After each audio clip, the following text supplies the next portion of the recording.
This episode of Simple Civics Greenville County is sponsored by Self-Help Credit Union.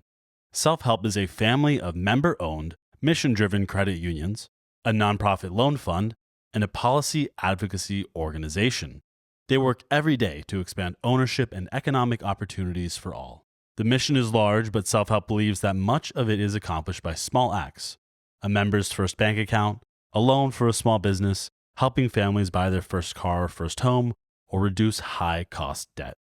Together with more than 188,500 members around the country, Self-Help Credit Union is increasing ownership, creating jobs, revitalizing neighborhoods, and building stronger communities.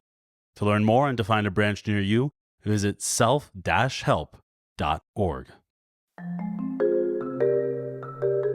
As all of the TV advertisements are telling us, it's the most wonderful time of the year. You're lucky I didn't sing it.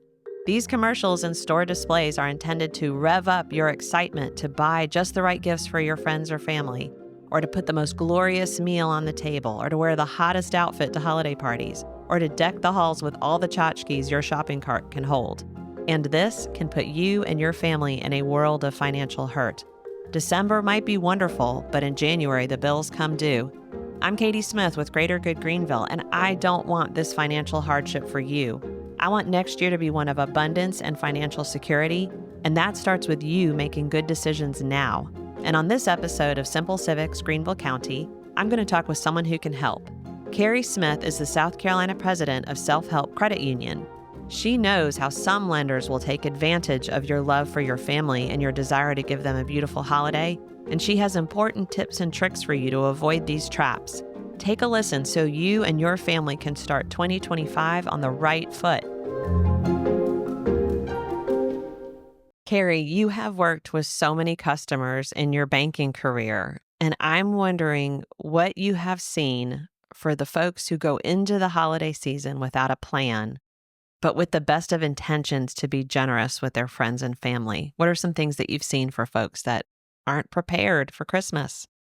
Well, Katie, thank you so much for allowing me to chat about this, because every year, the number one emergency that everyone faces every year happens on the same day every year, and that's Christmas. And so what we see at the credit union a lot of times is folks go into the holidays and they have their plan. They're going to do their, whatever, their gift shopping and food and all of it with good intentions, but then things happen. And, people get sick, and then you have to spend money to go to the doctor. And so generally what we see is folks get caught up in a lot of debt, especially with, Black Friday's coming up, and folks they'll overspend, and then they might receive a convenience check or a live check from a lender. And it's very easy. It's just endorse this check and, just deposit it, and your Christmas is paid for.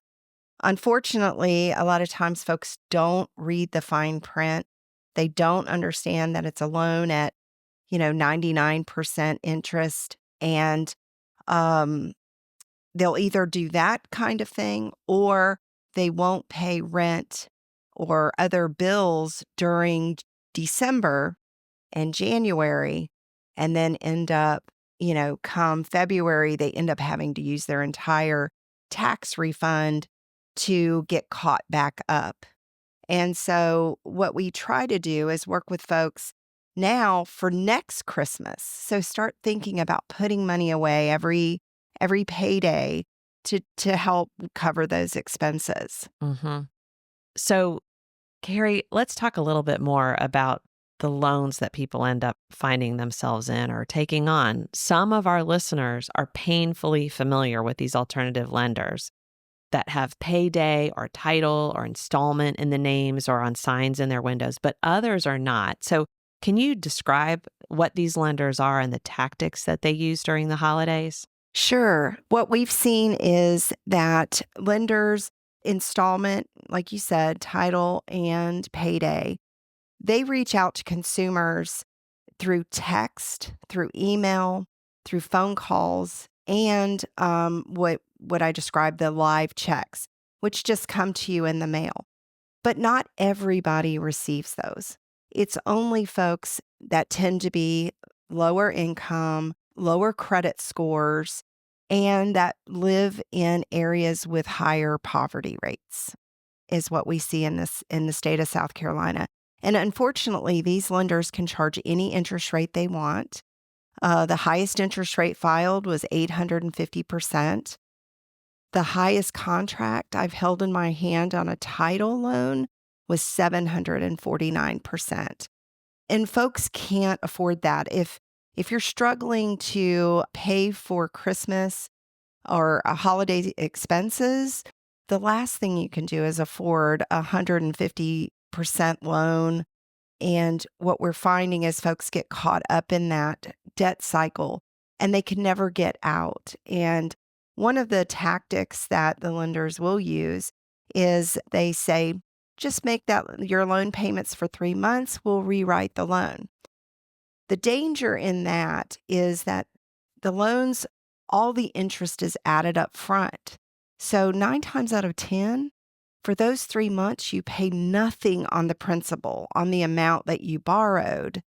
You've only paid interest. So when it gets rewritten or refinanced, you're paying even more because of outstanding interest, and then the principal balance is still there. So it happens over and over, and there's fees involved that get added to the loan as well.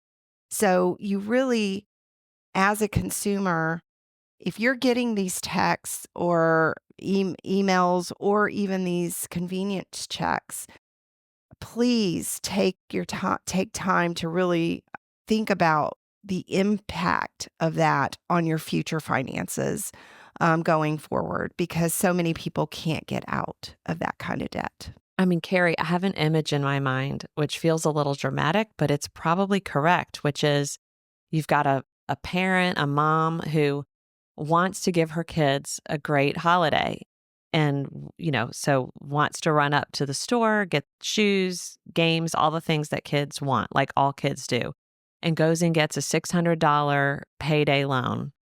And what she is in essence doing is like putting herself in jail. It is like, would you lock yourself up to be able to give your kids a great holiday? They might be happy on that holiday, but then you are kind of financially imprisoned and not able to be with your kids. And I don't think anybody would want that. And that's the reality. A lot of times folks that are caught up in this debt cycle, they have to take on a second job or they're working overtime. And if we really think about the holidays, it's more about the people and the experiences. And I think that for a lot of folks, there's a lot of emotion in the holidays. And, we all want that nostalgia and all of that. But what I've found with folks that we've worked with over the years is that while this Christmas might be a little bit lean, because you can find ways to enjoy the holidays without spending a lot of money, and it be experiences instead of things. And even the fact of baking a pie is expensive these days, but it's something you can enjoy with each other if you choose that way to celebrate. And again, it goes back, money is power and how we set ourselves up, but it's not just us, it's our families, our children. And when there was a study done several years ago that said that a child's financial buying habits are cemented by the time they're 5. And the reason for that is they're going to do and mirror what they see their parents do. So if you're always you spend during the holidays and then your January and February is just scraping by or getting eviction notices and past due notices on your car or whatever, your children are watching that and all that stress. It's not just the money, it's the stress that comes with it. And we know stress kills. There was a study done by salary.com years ago that said that financial stress is just as bad on your health as diabetes, heart disease, and obesity. Wow, I believe that. okay, you've covered a little bit of this, but we really want to convey to listeners that you yourself have a gift of this opportunity to give your family more financial security by approaching the holidays differently. So rather than feeling glum about reducing your spending, feel excited about this chance you have to reduce your spending to give yourself more abundance in 2025. So can you drill down a little bit more to help a family think proactively as this buying season starts for how to approach it differently this year? Thank you for asking that, Katie, because I think a lot of times we are all so busy, especially parents. You're dealing with school, and there's expenses that come up, in schools, for teachers, or there's events or performances that all have expenses too. But I think, money always carries with it a lot of shame. And parents, I just want to remind folks to think about maybe your most enjoyable holiday season. And do you remember the toy that you got when you were 5 years old? Or, maybe that shirt or a pair of pants or something that you got, 2 years ago for Christmas. Do you remember those?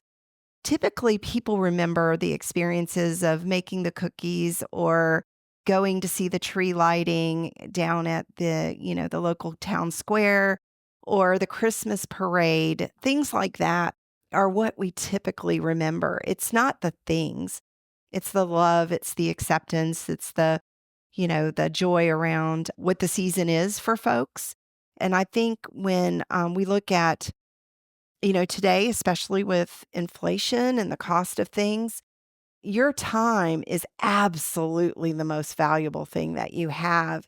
And so instead of setting yourself up for 2025 to have less time with your family, now's the time to make decisions that really free you up to enjoy your time and not have to take a second job or have to stress over making sure that your bills are paid in December, January timeframe. Yeah, great point. So having said that, of course, people do want to give their children a Christmas present or a Hanukkah present. They want their children to be able to open something on that holiday. So there are some resources out there for families to still make that possible and preserve their financial health. Can you recommend some things people could get involved with? Absolutely. We are so fortunate in Greenville County to have such wonderful nonprofits that do this during the holidays in particular. A great resource is to call 211 and ask, and they can give you the names of organizations that are collecting gifts for families that are having a hard time this year. I also say maybe reach out to your local church or other groups like your Lions Club, your Rotary Club, things like that, because folks want to help. And again, we have one of the most caring and giving communities that I have ever seen. I work all over the state, and I can tell you, I'm amazed by what Greenville County has in the way of support for our citizens. That's great. Now, others who are listening for whom this is new information, who weren't really aware about the predatory loans that are out there and the traps that families find themselves in, might want to get involved to change that system. It's gross that businesses prey on families' emotions and charge them predatory rates when they're just trying to get gifts for their kids. So how are you and others working to change that in our state? Well, Katie, I am part of the South Carolina Fair Lending Alliance, which is a group of nonprofits, faith communities, individuals, and organizations that are dedicated to curbing predatory lending practices in our state. And if folks want to get and learn more about this effort, because the more people we have that come to the table to share their stories, for one, but also folks to help fund this effort to do this work, you can visit www.scfairlending.org, and you can follow us on Facebook as well and Instagram.